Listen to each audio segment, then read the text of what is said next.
In Kolkata, once the beacon of Sanatan wisdom, where spiritual luminaries once flourished, we witness the dichotomy of ancient teachings and the Western white savior trope.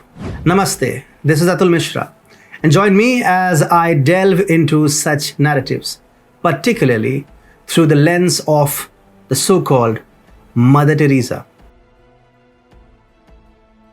In the profound annals of Sanatan wisdom, we have always been taught the principles of self-realization and the power of introspection.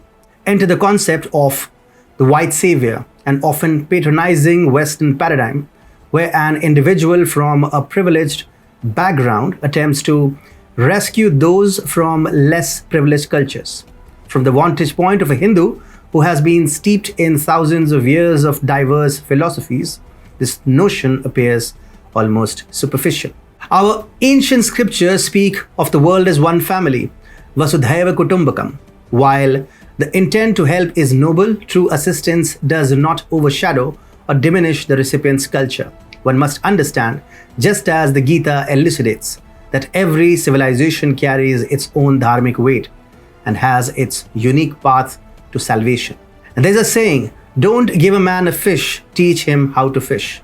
The white savior complex often forgets this age-old wisdom. Instead of empowering, it frequently incapacitates, making recipients dependent rather than self-reliant. For a culture that prides itself on spiritual richness and ancient knowledge, such superficial rescuing feels both misplaced and redundant. The world does not need saviors. It needs understanding, mutual respect, and true collaboration. In the vast tapestry of Sanatan wisdom, Hindus have always been its illustrious bearers. Yet, there is an unsettling narrative spun by Indologists, anthropologists, and British colonialists. They have unjustly painted Indians, chiefly Hindus, as primitive and cultureless beings existing outside the corridors of history and in the dire need of guidance. Kolkata historically and spiritually stands as a testament to India's diverse religious tapestry, particularly its deep roots in Sanatan Dharma, tracing its lineage back to luminaries like Chaitanya Mahaprabhu, Lahiri Maharaj, Ramakrishna Paramhans, and Bankim Chandra Chattopadhyay. The city has played host to some of the most profound spiritual and philosophical movement. The Bhakti movement, characterized by its impassioned devotion and a call to personal communion with the divine, found its zenith in Kolkata. This city became a melting pot where diverse religious streams converged. Vaishnavas, with their unwavering devotion to Sri Vishnu, and Shaktas, ardent worshippers of Shakti, coexisted and thrived here. Their harmonious coexistence exemplified the essence of the Bhakti ethos, a fervent personal devotion transcending ritualistic boundaries. However, with its rich intellectual and cultural heritage, Bengal also caught the keen eye of the British colonialists. The region's allure was not just its resources, but its inhabitants' remarkable linguistic abilities. English, the language of the colonizers, was spoken here with an unmatched flair, a testament to Bengal's intellectual prowess and adaptability. This linguistic bridge made Kolkata an appealing target for Christian missionaries. They recognized the ease with which they could converse with and influence the locals, employing both theological discourse and the English language. Moreover, missionaries understood Kolkata's symbolic and strategic value. The city wasn't merely a metropolis, but the heart of India's intellectual and spiritual landscape. To sway Kolkata was to sway an emblem of India's soul. It wasn't just about numbers, it was about influence.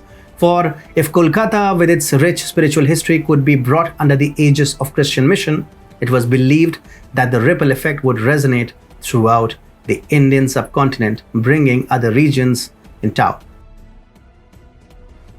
In Skopje, Macedonia, on August 26, 1910, Anjeze Gongshe Bojakshu, later known as Teresa, was born.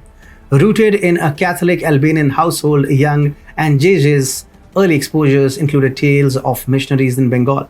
By the age of 12, she felt a calling to join the missionary cause. At 18, she departed from her home, aligning herself with the Sisters of Loreto in Rathfarnham Island. Here she learned English, a prerequisite for her impending mission in India. Adopting the name Teresa by 1929, she arrived in Kolkata, then Calcutta. She began as an educator at the Loreto Convent School in Entally. Teresa, upon acclimatizing herself with the Kolkata society, started doing something that was later portrayed as a deep pull to address the stark human suffering in the city by her hagiographers. She formed the Missionaries of Charity in 1950.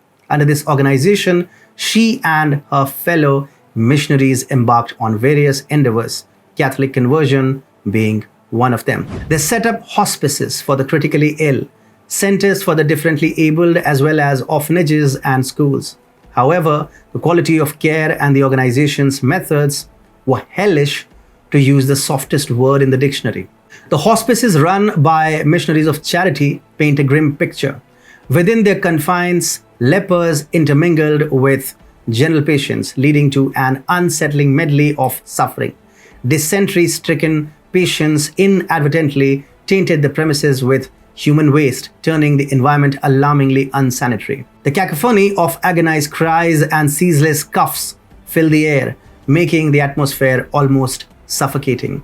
Overlaid by a powerful stench, the ambience was profoundly distressing. Many accounts starkly suggest that those who sought solace within these walls invariably met their end, albeit in the most distressing way possible. Not just the care provided, but also Teresa's perspectives on various issues and the origin of her funds remain shrouded in mystery till date.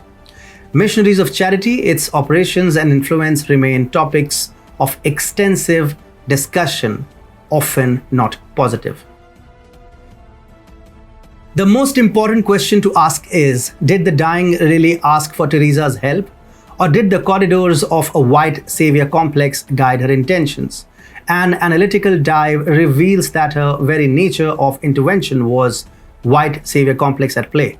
Where does informed consent stand in the midst of suffering, especially in a society that's intricate and often misunderstood? It's persuasive to think that genuine service should empower rather than enforce a certain view of salvation. There is a thin line between service and self-serving redemption. Are acts of charity always altruistic, or is there a hint of Savior's ego hidden behind the veil? Also, did the dying specifically seek a white woman's aid? Analyzing deeper, one must question if the suffering in their profound vulnerability distinguished between races, or if Christian missionaries cast her as an intentional white savior.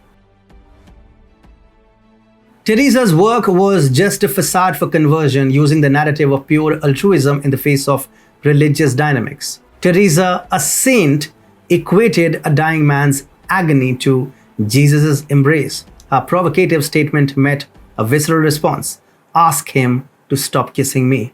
This poignant exchange raises deeper questions about perceived piety versus tangible suffering. Critics, including Michael Hakim, contend that Teresa was deeply entrenched in a fundamentalist religious perspective. They argue that she viewed pain and suffering as elevating experiences, analogizing them to Jesus Christ's crucifixion ordeal.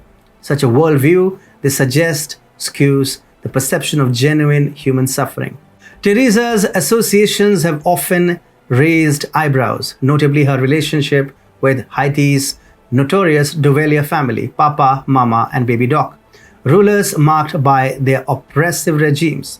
This alignment was definitely at odds with her humanitarian image. Similarly, her condoning of Indira Gandhi's emergency era, a dark chapter in Indian democracy, has been viewed as a strategic move to maintain rapport with the political leadership. Both instances shed light on the complex interplay of morality and pragmatism, questioning the genuineness of altruistic missions amidst political ties. Teresa was a white savior of the purest breed, crafting a sanctuary not for healing but for the final embrace of death in the most horrible way. Her establishments, more hospices than hospitals, echoed this sentiment. Navigating this dichotomy of her intent versus her impact requires a discerning eye, for amidst the applause and reverence lies sadism and white savior complex, both in equal proportions.